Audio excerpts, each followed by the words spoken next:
Yo, yo, yo guys, check, kamusta mga idol? So ayan, mag-update tayo ngayong Saturday mga lodi. Grabe, hapon na. Kakauwi lang namin mga idol pasensya, nag-PMS si Rocket natin mga lods. Ang tagal as usual.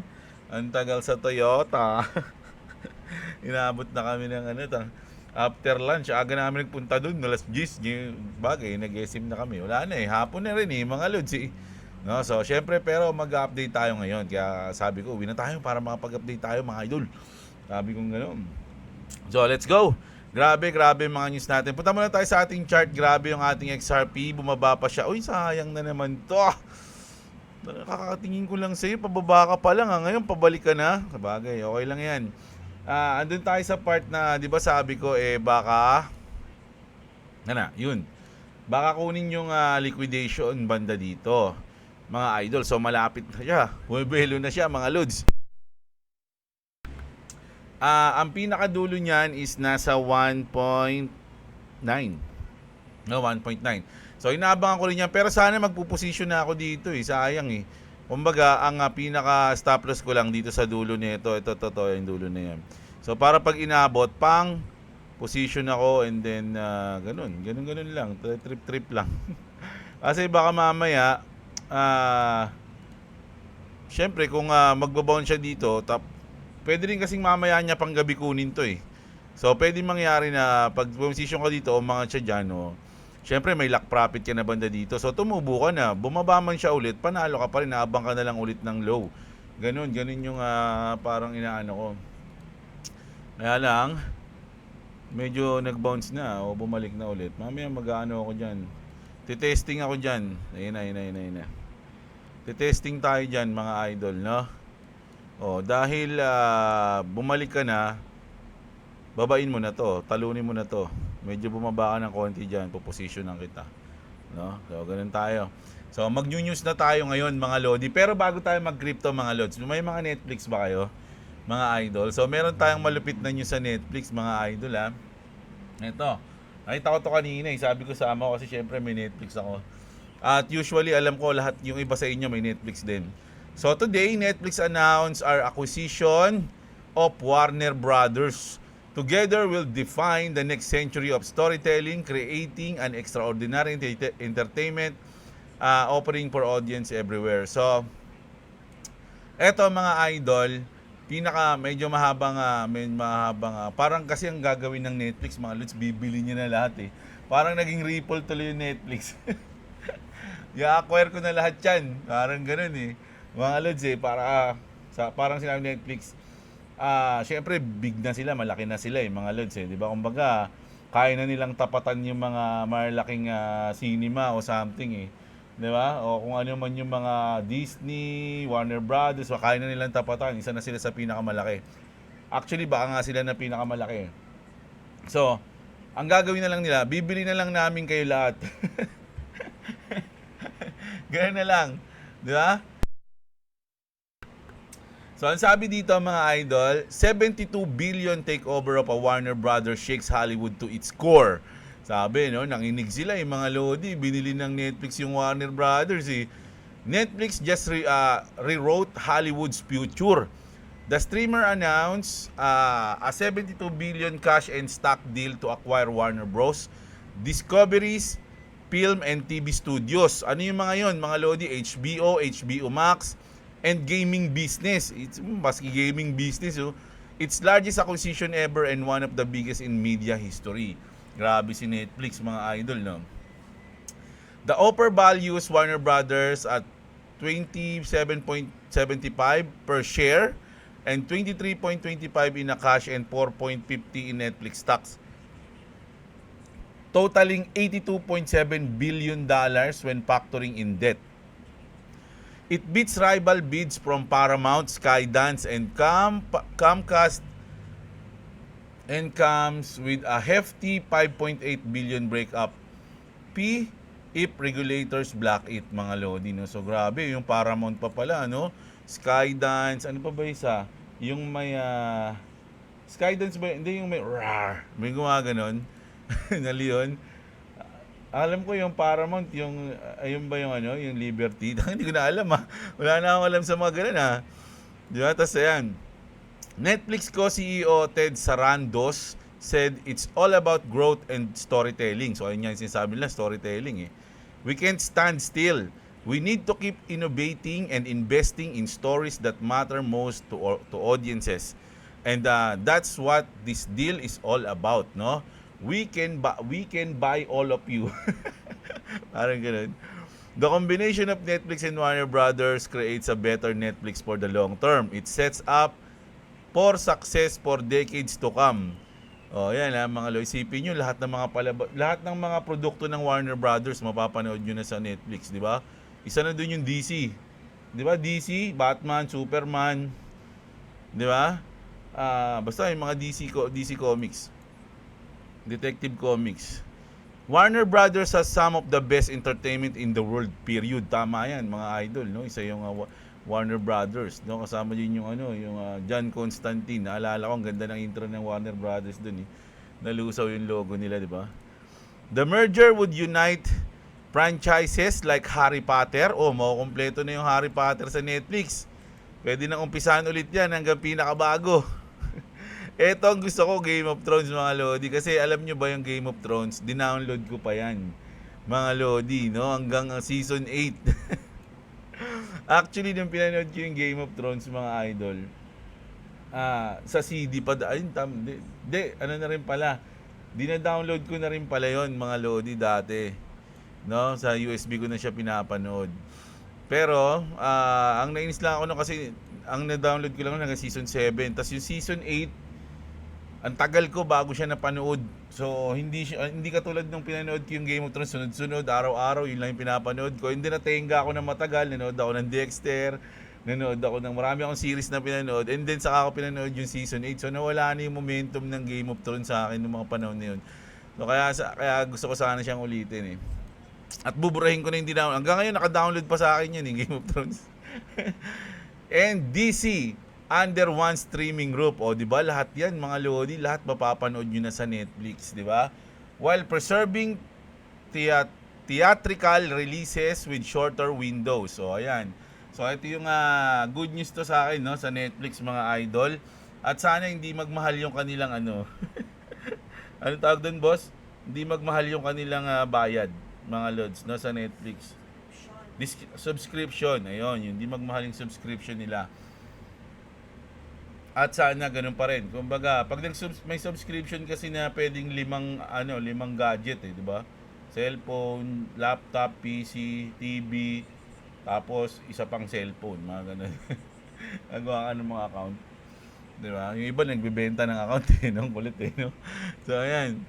Pero, good news to, mga lol. Sana mabili na rin nila lahat, pati yung Prime. Yung Prime kasi nandun yung saan ba yung The Boys? Nalimutan ko saan yung The Boys eh. Si Homelander, kilala niyo yun? Ayun, gusto ko rin lalabas na yung season 3 nun eh. So, ayan, good news to sa mga may Netflix. Nauna yung ating malupit na news sa Netflix bago yung ating crypto, no? So, ayan, natuwa lang ako dito. Mamaya i-check ko nga. Kasi ngayon, nakalagay na dito eh, oh. Pero siguro hindi hahanapin, kumbaga wala pa lahat siguro dun sa app yung mga movie ng Warner Brothers, di ba? Hindi naman siguro biglaan na lang na ngayon ba nandun na lahat? Hindi ko alam eh. Ang galing din ng Netflix eh. Pag pinindot ko yung Netflix dito sa PC, black lang siya. Hindi nyo mapapanood, no? Parang siya, may system na basta ganun. Tignan nyo, pag inopen ko yung Netflix dito, sa recording, hindi siya makukuha ng OBS, black lang siya. Ang inang alam ko. Ayan, nakikita nyo ba? Ayan, ini-scroll ko. Hindi ko alam kung nakikita nyo eh. Kasi ginawa ko na to dati, tapos black lang yung nakalagay. Ayan, balik ko na dito. Baka may sayang oras natin eh. Ayan. So, magki-crypto na tayo. Grabe. Wrecked. Ayun na, grabe. Sabi ni Cointelegraph, oh. Kirig. Kumbaga ano ba salita yung kirig? Invento lang ata yun. Kirig. Almost 350 million in longs were liquidated on the past 24 hours. Mga loans, no? Araw-araw, halos 100 millions yung mga naliliquidate, mga loans. No? Wala bang record na in the past 24 hours 500 million gains, mga ganun, no? Hindi liquidated, no? Gains ng mga investor. Dapat ganun eh. Di ba? Kaya lang syempre wala. Dahil kapag natatalo, may nananalo. Pag may nananalo, may natatalo. Talagang na-highlight lang yung mga natalo, mga loads, no? So sobrang yung mga nananalo dito hindi na i-announce. Mga loads, no? Ano to 300 million liquidated in the past 24 hours. 24 hours lang to mga loads, 350 million. Pero kung titingnan natin na sa isang buwan, ayan, no, in the past month, mga loads, no, the total crypto market lost almost 400 billion. Grabe. 400 billion dollars. Grabe yan, mga idol. No? 400 billion. Sandali lang kasi yung utang ng Pilipinas ngayon nasa 17 trillion eh. 1, 2, 3, 4, 5, 6 17 million. 1, 2, 3 17 billion. 1, 2, 3 17 trillion. Yeah? Times 58 million, billion, million, billion, trillion. So, ano ba to? Mali pala. Divide pala, no? Divide 58 pala, sorry kasi sorry mga idol. 17 trillion. Ayan. Divide 58. Tama ba to?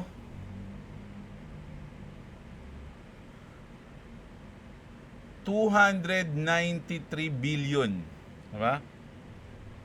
Billion. So, 293 billion dollars, mga loads, no? Yung utang ng Pilipinas. Pwede nang bayaran nito, mga loads, no? Isang buwan na natalo sa crypto market, mga loads. Correct me na lang kung mali ako, ha, mga lodi, may na ako sa mate. O ayan, kaya nang bayaran sana yung utang ng Pilipinas, no? Kasi ang utang ng Pilipinas, kung i-convert natin sa dollar, 293 billion. Tama ba? O ayan, 100,000 billion. So 293 billion dollars. Ito, 400 billion dollars, mga lods, sa isang buwan lang tinalo, no? Bayad na sana utang ng Pilipinas, mga lodi. Grabe pala yung no? Grabe pala yung pera sa crypto market, mga idol, no? Isipin nyo, yung utang ng Pilipinas, ilang dekada na yun. Ilang presidente na ang dumaan. Pero isang buwan lang pwede sa crypto, no? Nawawala yung mga ganung pera. Lupit ng crypto, mga lodi. Ito ata talaga magpapayaman sa atin. No? Grabe. Kaya talaga nagtitrade ako. Sana gumaling tayo eh. Kaya lang sana. Wala. Okay lang to, mga lodi. Hindi tayo na dito eh. Kasi in-expect ko talaga tatamaan niya to. Sana. Chideng. Ayan, ito. Kahit mga dito lang kahit mga bandan dito lang, mga idol. Mga banda dito lang. Kasi dito ko mapal eh. Dito banda ko mapal, So, sana lang, no? Sana lang. Naka-position tayo dyan, mga lodi. Sana tayo. Ayan. Grabe, no?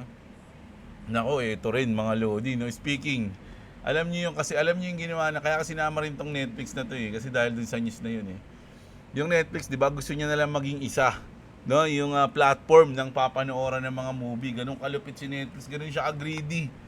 Mga lods, pakinggan nyo tong sasabihin dito ni Crypto Hook, Pakinggan nyo to, mga idol. Importante to. Lang natin, ayan. Hey everybody, Crypto Hulk here. This is kind of scary.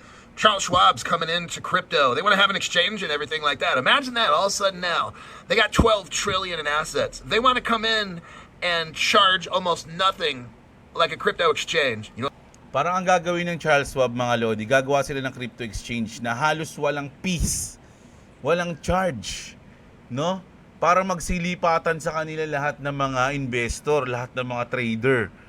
Ganun yung gagawin nila, mga lodi. Meron silang 12 trillion na asset, mga lods, no? So ang gagawin nila, ang daming kumikitang crypto exchange ngayon. 'Di ba? Binance, Kraken, Robinhood, mga ganyan, no? So gawa tayo ng sa atin, pero pinakamababa sa lahat. Sabi mo nang syempre may fees pa rin. Kaya lang pinakamababa sa lahat. So halimbawa, kinikita ng Binance sa loob ng isang buwan is mga 1 billion. O sige tayo kahit mga ano lang, 200 o 300 million lang pwede na tayo sa loob ng ng isang buwan, no? Ganun, no? Parang ganun, mga lods, no? So ang gagawin nila, bababaan nila o halos wala na silang sisingilin, mga lodi, sa fees. Ang pinaka-target lang nila is maging iisa na lang yung crypto exchange, sila na lang, parang ganun. You know what the whole plan is? I've been telling you, 5.5 years ago, what did I tell you? At first, you'll have 100 exchanges. O sabi niya, at first, meron tayong 100 exchanges, no, mga crypto 100 exchange. exchanges. Then you'll have 10. Tapos magiging 10 na lang. Kasi pababaan yan, mga idol, pababaan, pagandahan, di ba? That's how they're going to do it. The government doesn't need outlaw stuff. You know what they're going to do? Have Charles Schwab come in, dump trading prices to like free, put all Di ba? Idadump niya yung mga price ng fee. the other exchanges out of business, and then you'll have 10. And then guess what they do? They can just jack their prices up because they got no competition. My name's Crypto Hawk live stream. So ang sabi niya, una, maraming mga 100 crypto exchanges yung ginagamit. So ang gagawin ng Charles Schwab, tayo na lang, babain na lang natin ng kahit mga halos wala ng fees, no, para sa atin lumipat. And then mababankrupt na yung mga iba, matitira na lang mga 10, 5, mga ganun na mga malalaking crypto exchange. Ngayon, pag nabankrupt na yung mga kalaban, sa kanila tataasan yung fee. Wala ka nang lilipatan, bankrupt na . Diba? So, ganun yung diskarte nila, mga idol. Grabe yung diskarte ng government, no? Ang tindi, mga lodi, di ba? So, ayun yung binalita. Parang ganun yung sa Netflix, Di ba? Ay, grabe yung technique, mga lodi. Pinagbabawal na technique. Ayun siguro pamagat ng ating ng thumbnail natin. Pinagbabawal na technique yan, mga idol, no? Grabe. Mautak, mga idol. Ano ba naman yung babaan nila ng fees kung alam naman nila na pagdating sa huli, sila na lang yung matitira, bankrupt na lahat. So, saka na lang nila tataasan. Taasan na natin kasi hindi na nililipat yan. Sanay na sa atin. Sa atin na lahat ng asset. Sa atin na nagtitrade. Sa atin na, kumbaga, gumanda na yung buhay nila sa crypto exchange natin. Unti-unti nating taasan yung hindi nila nararamdaman. Di ba? Doon tayo kikita ng malaki. Di ba? Tsaka kahit na umalis sila, saan sila pupunta? Wala na.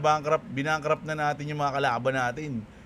Di ba? Ganun katindi, mga lods, ang pinagbabawal na technique ng Charles Schwab Crypto Exchange. Pero syempre may mga loyal sa mga crypto exchange. Ako loyal ako sa BitGet, mga lods, Sa mga wala pang crypto exchange dyan, yan yung BitGet natin. Mura lang din yung fees dito. Tsaka alam nyo na, mga lods, no? May bonus na dyan, discounts pag ginamit nyo yung link natin. So ayun lang yan.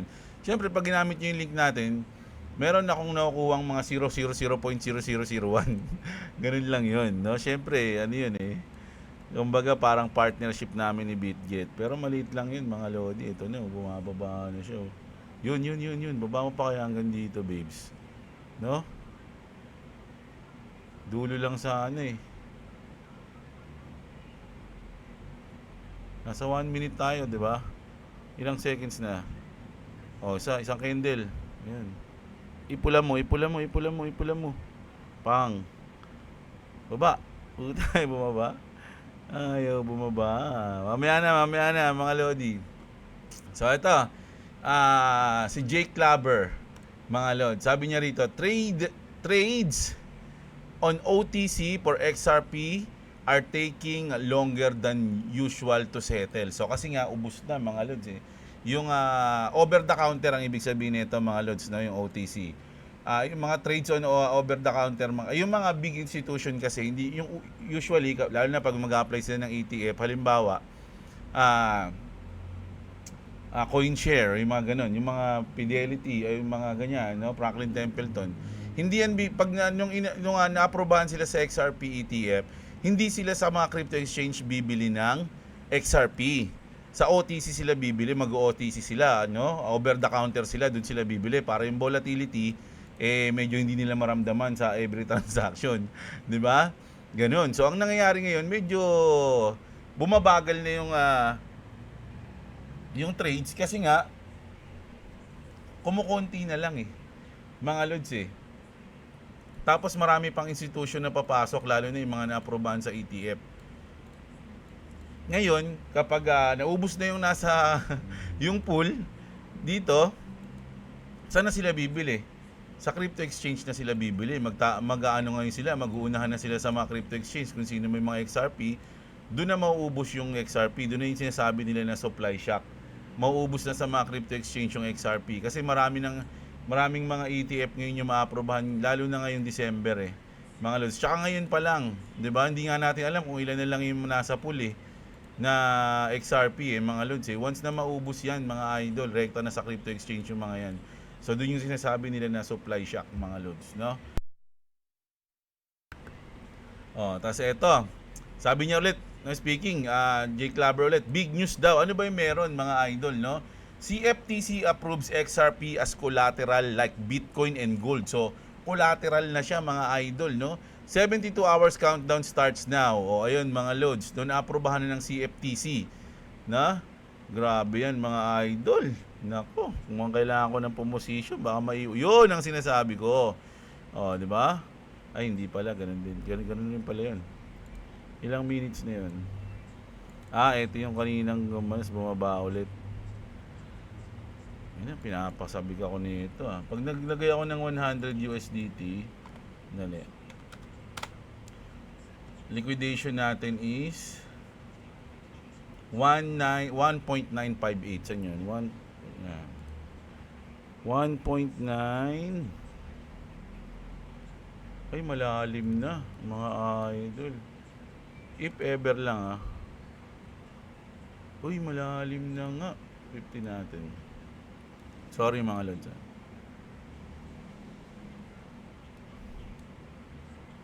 dito banda 1.958.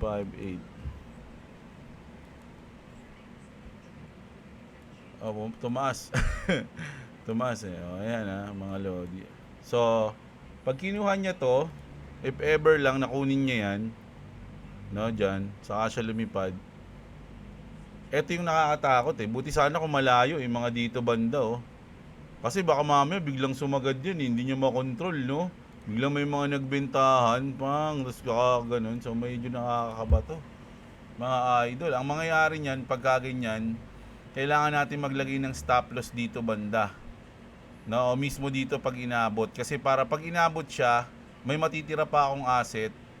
Ang magiging position na natin yan dito na, 'di ba? Dito na yung position natin. So imagine this. Ayan. So kung magiging position natin dito, ang magiging liquidation na natin is mga nasa 1.92 na. Ganun na mangyayari. No, mahati yung natin, mahati yung ating pang trade margin. Hintayin natin, bababa pa yan. Magtiwala lang kayo, mga lods, no? So ayan po, no? So good news yan. Nako, ito pang isang malupit, mga lodi, yung Vanguard dumahataw. Isipin nyo Vanguard has now listed the entire lineup of XRP ETF on its own platform. Institutional floodgates are wide open, sabi dito, no? So nandito na lahat, no? Lahat ng mga aprubahan o nag-apply ng ETF, mga lods, no?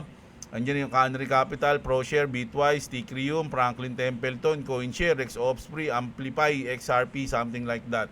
So, syempre napaka-good news niyan. Vanguard being the first to do this is both iconic and bullish. XRP is gonna soak a lot of inflows from this.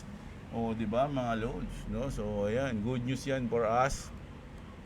Ito, napanood nyo na ba ito, mga idol? Ayun, nakaharang si Gary Gensler sa daanan ng XRP. Tanggalin ko na yung sounds, tingnan nyo na. Habang pinapanood nyo, makinig kayo. This December marks 5 years since the SEC lawsuit against Ripple began.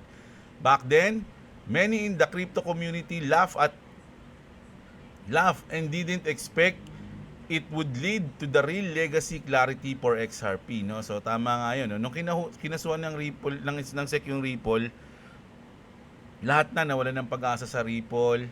Lahat na parang sinabi na wala yung Ripple, basurang coins pala 'yan, no?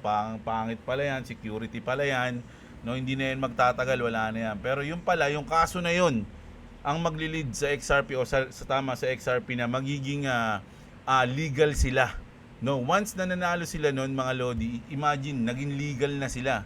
Sila na yung pinaka legit. Kumbaga, dati nung kinasuhan sila yung pinaka sinasabing hindi legit o basurang coins. Pero nung nanalo sila ngayon, kukumpara mo sila sa ibang coins, sila na yung pinaka legit, pinaka legal mga lodi, di ba?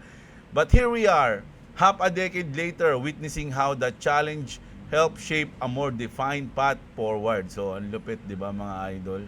Ang ganda ng pangyayari na yun, no? Salamat na din kay Gary Gensler.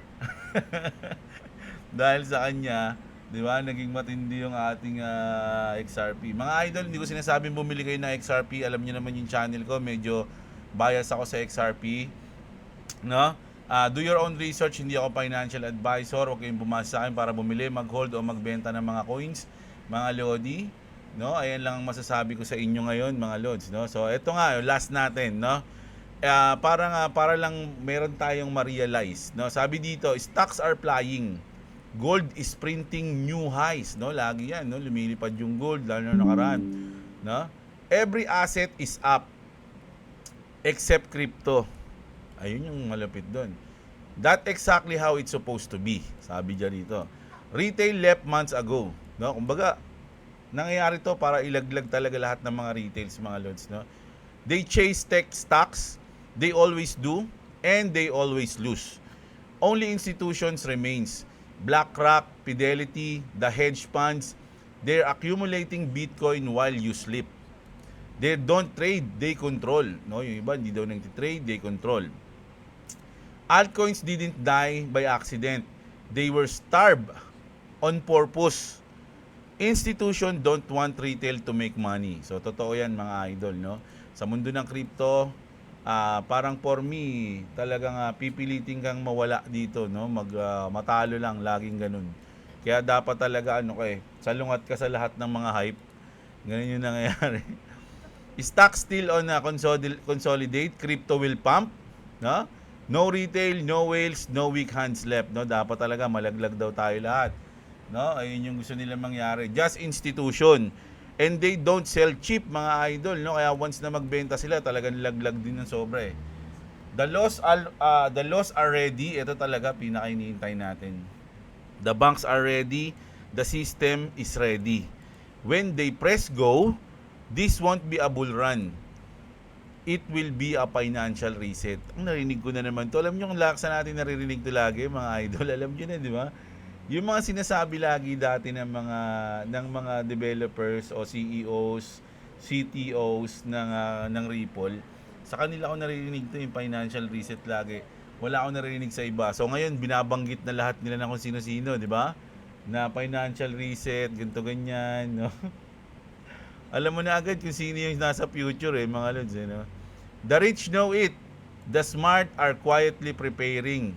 Everyone else is asleep, sabi dito. I'm not guessing, I'm telling you. Ayun yung sinabi niya, mga idol, no? So, para sa akin, mga idol, tulad ng talagang laging nangyayari o PAX na yung mga holders, yung mga matagal nag-hold, yung mga pang long term, sila talaga yung laging kumikita sa crypto. So, kung kaya mong mag-hold, ngayon pa lang, panalo ka na, congratulations agad. Pero kung weak hands ka, lagi mo tinitignan yung portfolio mo, pag nakikita mo bumabagsak, nalulugmo ka rin kahit na ang plano mo naman is long term, pero sa short term lang nalulungkot ka.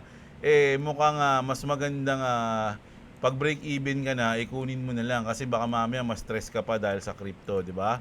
So ganun yun mga idol, no. So pag long term, congrats agad dahil alam ko facts na yun na lahat ng mga nag-hold ng matagal sila yung nagpa-profit. Sinabi na rin yun ni Warren Buffett, mga lods Kung di mo kayang i-hold ng 5 to 10 years yung asset mo o yung investment mo, wag ka na mag-invest sa umpisa pa lang. Ganun. No, so ayun. Ayun yung news natin ngayon mga idol, no? So kita-kits tayo sa next video. Sana nagustuhan niyo yung ating video na medyo nag-interest, naging interesting sa inyo yung mga balita natin ngayon. At bawi tayo next video mga idol, no? So maraming salamat sa mga nanood, sa mga umabot dito, palike ng video, subscribe sa mga hindi pa nakasubscribe dyan. At syempre, check nyo yung ating link dyan sa description. Kung gusto nyo manalo ng pang Noche Buena mga idol ngayong December, malapit na po magparapol si Clovis Gaming at alam nyo na yan mga idol, dalawa na lang, may game 400 na. Na? Lahat ng nandito sa nakasubscribe kay Clovis magpaparapol siya, pipili siya ng 5, gano'n, no, raffle. Live yun mga loads, no, nag-raffle parang mga gano'n. Pipili siya ng 5 para bigyan ng Noche Buena ng 500 pesos. No, so yun, gagasa si Clovis, no? So hanggang dun lang daw yung kaya ni Clovis wala pa siyang wala pa siyang pera mga idol Basta 5 tao, magiging mapalad, papajiga siya, no? So ayun, kita-kits tayo mga idol. Maraming salamat sa mga nanood. Magandang araw sa inyo mga kapatid. At What's up? ay, tipid So ayun, kita-kits mga lodi. Love you all.